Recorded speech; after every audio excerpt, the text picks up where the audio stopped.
What's going on, everybody? C4, welcome back to the channel, and today we're here for a new Madden 22 realistic rebuild, and it is time to finally rebuild the Baltimore Ravens. We're working off a list. There's only a couple teams who have yet to get a rebuild on the channel, and I apologize if you're a Baltimore Ravens fan, but you gotta admit, post-2022 NFL draft is a lot more interesting than pre-2022 NFL draft because they traded away their best wide receiver.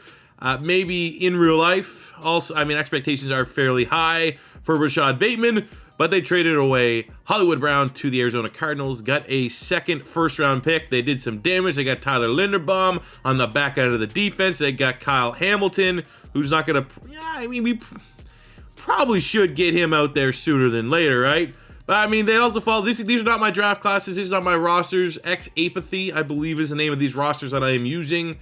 But Hamilton got a dev. David Ojabo, who they got in the second round, he most likely, he probably will have a dev trait in Madden 23. They tend to give dev traits to players with high ceilings, and David Ojabo has some of the highest ceiling on the defensive side of the ball in this draft class. But they also just got solid players, man. Travis Jones, Jalen Armour Davis. And on the offensive side of things, you throw in the fact that they got Charlie Kolar at tight end. I thought that was a great pick. Daniel Falele on the offensive line.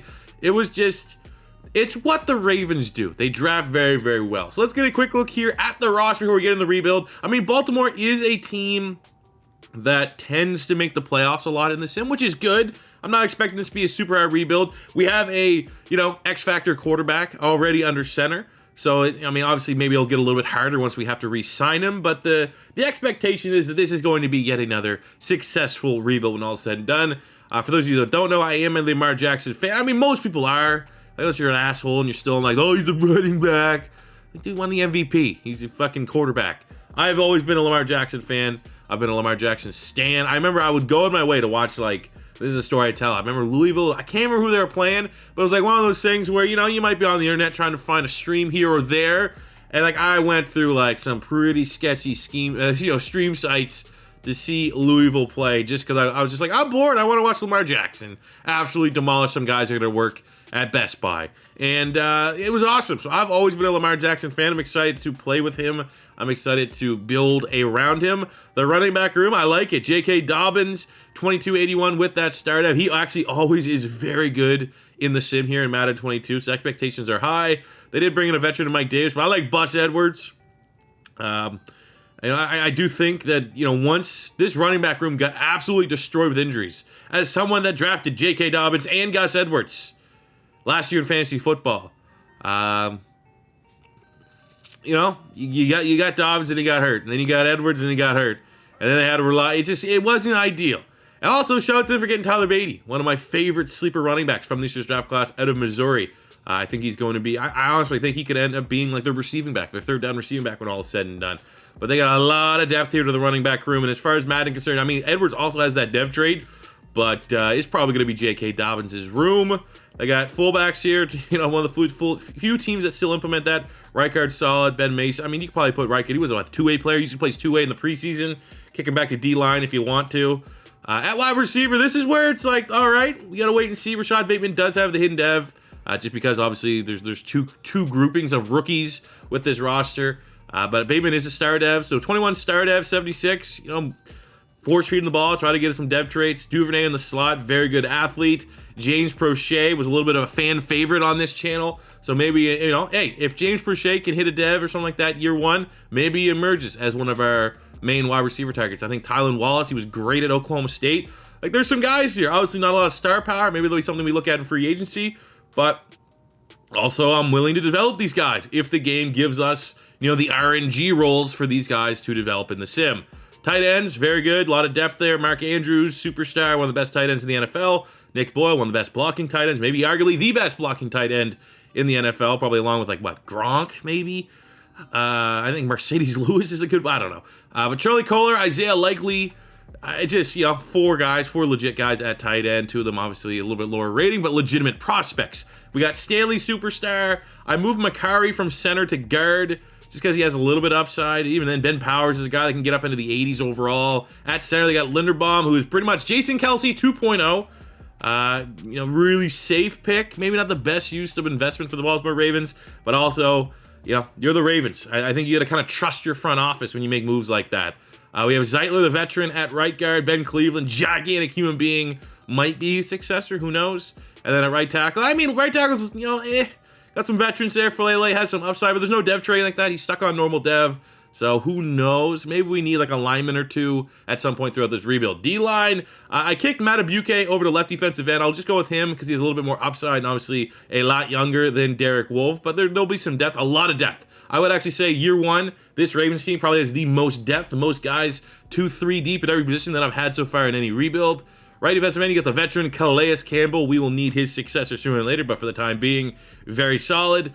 D-line, you got Michael Pierce. You got his successor already in Travis Jones. We'd love to see Jones. Jones might be one of those guys that does get a dev trait in Madden 23, but we'll rock and roll with a normal dev right now just because, not everybody Baltimore drafts will get a dev. Michael Pierce coming back, reuniting. Should be a solid nose tackle for us. Linebacker core, we got Odafe Owe, formerly known as Jason. 79 star, freak of nature pass rusher. Very fun to use, very fun user in Madden. But hopefully he sims out very well for us. Sky is the limit for him. Middle linebacker, we have Patrick Queen was a dev trait, which is pretty decent. But outside of that, I think we might want to look at another linebacker. Bynes is okay. Harrison's not exactly a scheme fit, and he's stuck on a normal dev. So maybe getting a upsidey linebacker could be a good target for us in this first offseason or two. And the other side, we have Bowser. We'll let him just kind of be the veteran for the time being. But, it's realistic. Ajabo is not going to play, I don't think, in the 2022 season. So we'll kind of redshirt him just a little bit to kind of keep it in line with what the what's going to happen in year one. Marlon Humphrey, Marcus Peters, awesome.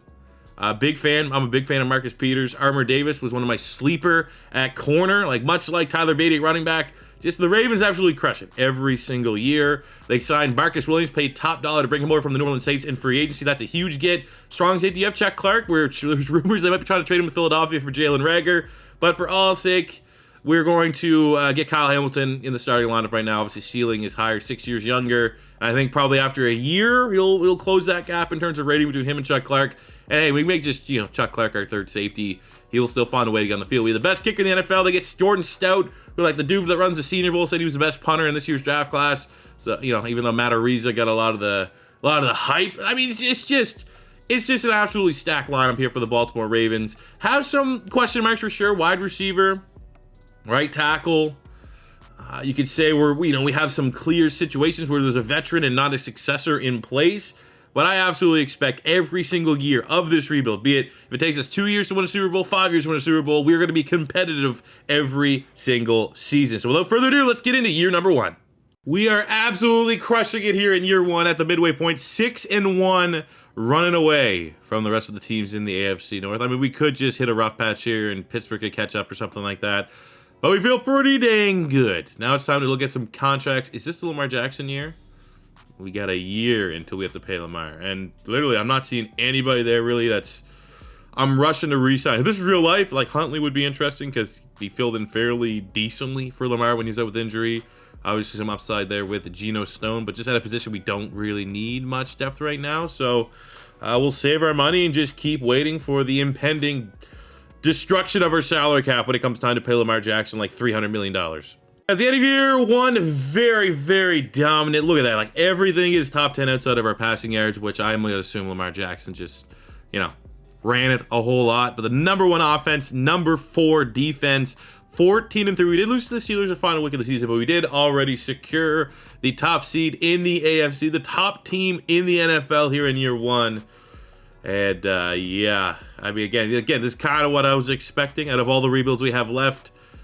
We still got the 49ers, we still got the Cardinals, we still got the Eagles, and we still got the Texans, including the Ravens in that mix. This was the one that I thought was going to be the easiest. But we still got a lot of work that needs to get done. Let's take a look at our stats here. How and who played well to get this 1 seed? Lamar Jackson with 13th in yards, 5th in touchdowns. I mean, that's still ridiculous. To have that 37 touchdowns to 7 picks is simply outstanding for a dual threat quarterback. He also chipped in with 1,000 yards rushing and 9 touchdowns. 12-14, J.K. Dobbins. On the receiving front, we had 12-11 Rashad Bateman, 11-13 for Devin Duvernay. Andrews, 20 yards shy of 1,000, 560-5 for James Prochet. On the defensive side of the ball, 120 tackles, 6 TFLs, 3 sacks, 3 picks for Patrick Queen. 9 sacks, Calais Campbell, 7 for Owe. Yeah, we stuck to our guns here, and as much as I could, like he might have got a play or two in here, but I wanted to redshirt Ajabo, so I'd have him on the other side. I'm expecting big things year 2. Hell, if it even goes to year 2, we might win a Super Bowl this year. Interceptions, a lot of picks. 5 for Marcus Peters, 5 for the journeyman, Tony Jefferson, 3 for Queen, 3 for the rookie Kyle Hamilton. That's a great year for Kyle Hamilton. 97 tackles, 3 picks. If he can have that this year in real life, I think a lot of Raven fans will be very happy that he fell to you guys. Yearly Awards MVP went to Lamar Jackson, which is not that crazy. He's probably one of the more popular players that does win MVP throughout the sim, not when you're just controlling Baltimore. But I'm happy he's playing well in our sim, and it's not just like he's playing completely different now that we're controlling Baltimore. He's also the Offensive Player of the Year. Let's just see, do we got any more Baltimore or Raven players? Lamar is QB of the Year. Ronnie Stanley is Offensive Lineman of the Year. And unfortunately, that is it for the individual awards. But it's all about the team success here. We get to kick our feet up and await our opponent in the divisional round. And it is going to be the 8-9 New England Patriots. It does seem to feel like when we are the 1 seed that we tend to, crash and burn. But maybe it'll be different here. I mean, we're going against a below 500 team. The disrespect of having them make the playoffs must have just been a weak AFC this year. We handle business 28-21. It sets up a very winnable matchup against Matt Ryan and the Colts. Matt Ryan and the Colts take down Russell Wilson and the Broncos. We handled business here 28-21. Clean game for Lamar Jackson. 2 touchdowns, no picks. J.K. Dobbins did the damn thing. 83 yards. Rashad Bateman, 11 tackles. Marlon Humphrey. We got an interception there for Marcus Peters. And we are a win against the Colts, which, let's be honest, I think right now, roster versus roster, the Ravens should win this one. We are in the Super Bowl in year 1. I would love to win this one year 1, man. I'm about to go to a soccer game. I would love to be able to just send it in. Oh, man, we are going to the Super Bowl to take on the Green Bay. I would love a nice little 1 year 1. Even though I'd love to see Lamar, even though I'd love to see the development and growth of Lamar Jackson, he's already just won his 2nd MVP. And if we can get out of this rebuild with a Super Bowl win before we have to pay Lamar Jackson, that is perfect scenario. So what we're going to do is we're going to kick our feet up here after we make Lamar Jackson at 98 overall. And we're just going to watch front row. If we can get out of here with a Super Bowl win, I'm going to take that one to the bank. But it is going to be a tough matchup here against Aaron Rodgers and the Green Bay Packers there with an 87 overall defense, 84 overall Packers, 85 overall Ravens. Let's get it. Let's go. Take him down. Take him down. I want to see Lamar be unstoppable. 200 yards rushing. Green Bay does have a good defense, though. Like, Jair Alexander, Rashawn Gary, those guys, Kenny Clark. Both just trading field goals. First touchdown could win this one here. Going into halftime. Ooh. This is if this is going to be trading field goals, I'll take Justin Tucker on my sideline over just about anybody. My God, this could be the worst Super Bowl of all time. We do get maybe the dagger there. We get a touchdown. Finally, Green Bay gets a touchdown. That, woke them up there. Justin Tucker misses the field goal. This could be going to overtime unless Lamar Jackson can put together one hell of a drive. And it's oh, wow. Can this be a walk-off field goal for a year 1 Super Bowl? It is! Justin Tucker. Kicker gets the MVP here, right? This reminds me of another high-profile game where, a punter won an impact bowl for somebody. This is just incredible. Special team, Super Bowl for Justin Tucker. What was that? 4 field goals? 4 field goals, an extra point. Battle of defenses. We didn't even get to see David Ajabo. He was just completing the reserves. We didn't need him. MVP Lamar Jackson, Super Bowl, 1 seed. He did literally everything he possibly could do. For the amount of pain and anguish fans of teams that I rebuild when they don't win the Super Bowl, couldn't ask for anything better here. Look, he's rocking it to sleep there. Congratulations, Lamar Jackson. You are a freak god in Madden 22. And the Baltimore Ravens are your Super Bowl champions. I'm going to steer that one off. What day is today? Tuesday? This video was supposed to come out Wednesday. I'm going to be able to edit this, get this up for Tuesday. So no days off. And that lets, we got 4 rebuilds left. The Houston Texans, the Philadelphia Eagles, the 49ers, and the Cardinals. I'm probably going to do something between the 49ers and Cardinals. I might do the 49ers. I might also do the Cardinals. They just announced their own Hard Knocks. Could be a fun team, especially with how everything's kind of breaking down with Kyler Murray there a little bit. If you guys have a preference between the 49ers, Cardinals, Texans, or Eagles, let me know in the comment section below, but that's good enough for me, baby. MVP in the Super Bowl goes to Justin Tucker. Special teams still matter. Yeah, that's a successful rebuild, man. Put that up on the board. So thank you guys very much for watching. Very quick video, in and out. If it is your first time stopping by, don't be afraid to hit that subscribe button. Smash the like button if you enjoyed. And until next time, it's C4 saying peace out.